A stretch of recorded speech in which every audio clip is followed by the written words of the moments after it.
Hello everyone and anyone unfortunate enough to have stumbled onto this video. I am Philiqui, fresh from being fired from my 9 to 5 for sneaking off to the restroom and falling asleep on the toilet. I figured I'd play some games and I might as well make a review video while I'm at it. Who knows, maybe Raid Shadow Legends will come around and give me some of their filthy microtransaction money. Anyway, the first thing you want to do after being fired is go ahead and grab yourself a drink and get on Steam. Ignore your backlog of unplayed video games and purchase a new one. So that's exactly what I did. As I was initially searching for a game to purchase, I came across a game that, had this been the late 90s, I would have been elated about, but it being 2022, my initial reaction at seeing the game was more curious optimism than anything else. That game, of course, is Starship Troopers Terran Command. I remember playing Starship Troopers Terran Ascendancy some time after it initially came out, and I wasn't a fan. It might have been because I was far more interested in playing CNC Red Alert 2, which came out around the same time as Terran Ascendancy, and Terran Ascendancy just really couldn't stack up against Red Alert 2. So, with no current RTS on my plate, I decided to give Terran Command a shot. The first thing that hit me about this game are the visuals. I know that Slytherin is just the publisher, but they do a consistent job of publishing visually appealing games. The last game I played from Slytherin, is it Slytherin or Slytherin? It's Slytherin, was the Warhammer 40k Battle Sector, and I was pleasantly surprised by how polished that game, the game units looked, and the same polish can be seen in this game. The game's environments are less impressive, and the buildings are, I suppose, serviceable is a good word for them, as in they work to let you know that they are buildings. You wouldn't confuse them for other things.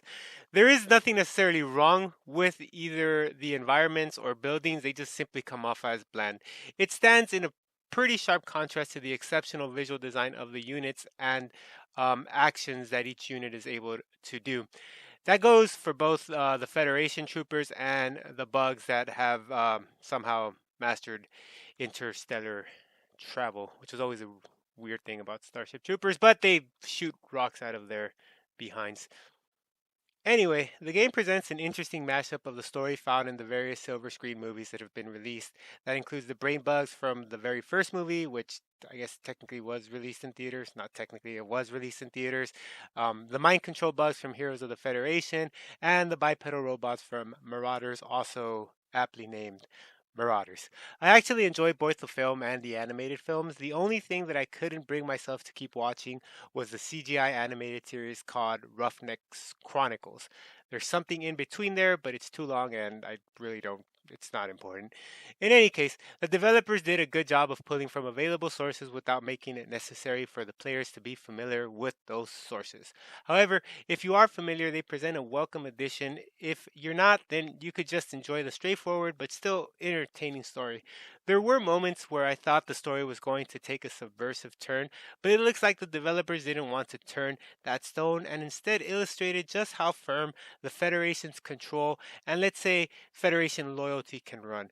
I would have liked them to play up the Federation propaganda angle a little more. Occasionally you see bits and pieces of the Federation's propaganda efforts as the game unfolds, but these are kept to a minimum, with the final mission being one of the most direct engagements with the idea. For example, there is a part in the story that makes this exceptionally easy to, or exceptionally illustrates this point exceptionally well. Even after being effectively ordered to die for disobeying an order, a soldier, you find the soldier that you meet earlier in the story, again in the later stage of the game, in the end mission, placing himself in that same position. Why? Because obviously this is the loyalty that he has for the Federation, or I think it was more his duty to the Federation or his duty to the soldiers. In either which case, for me, it really helped drive home the point that the Federation is something you do. It's just something that in this story, in this world, the people involved in it really have few other recourses than to continue being part of the Federation. While I can bicker about the creative decisions of the game's story, I have little but positive to say about the gameplay. In fact, I could sum it up in a single sentence. It is a well executed RTS. There is nothing about the game that can be said to be extraordinary or groundbreaking, but the action is fast paced, the units are responsive, and there is enough variety between them that I was enticed to try each one out. I also enjoyed the way that you requisition units. Instead of harvesting or gathering resources and waiting around to have enough to start building or requisitioning, or starting the requisition process for a unit, you simply capture resources on the map and call down troopers from orbit or some other base that's off map. This makes getting units on the map into the fight a very quick process. Unfortunately, you can only play as the Federation. While it would have been fun to play as the Bugs, I consider that a worthwhile addition and not necessarily a deficiency in the game as it is. Stated another way, the fact that they focused on only letting you play the Federation in this game is perfectly fine. They don't necessarily have to have a second faction or a second campaign. Um, it would have been nice. It would be nice, something maybe for an expansion, but not something that should be held against the game as it is. Not surprisingly, there is only one campaign to play. There are a few added extras like the challenges and special scenarios, but these really don't add much to the game. Nice small additions, but nothing more than that. This makes the game a pretty short experience, but still an entertaining one. This is really an argument I get into all the time as I stare blankly at the wall in the middle of the night and contemplate my life's choices. Is the brevity of an experience a negative for the experience? Some people, I mean developers, are really good at being concise with their um, delivery. And there are a plethora of experiences that simply drag on and ruin the game itself. Off the top of my head, I'm thinking Star Wars: The Old Republic, which I happen to be playing now.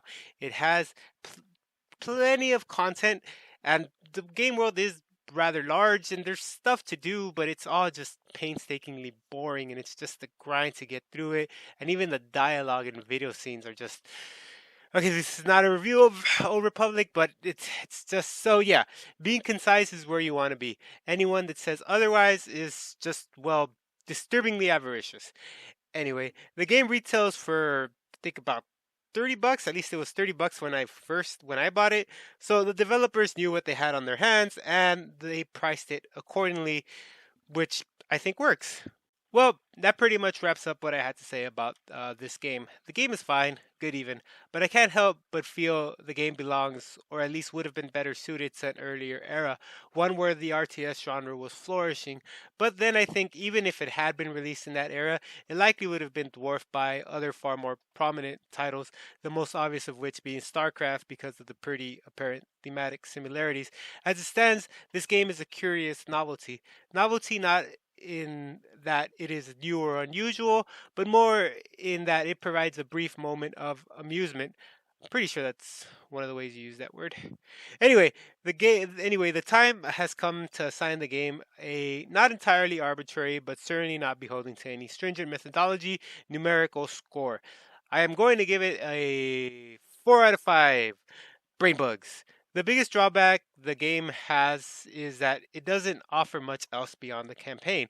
However, if all you want is a Starship Trooper campaign that will likely take you a day or two to complete if you play it incessantly, then this game has the electrolytes that you crave and subsequently need. Till next time.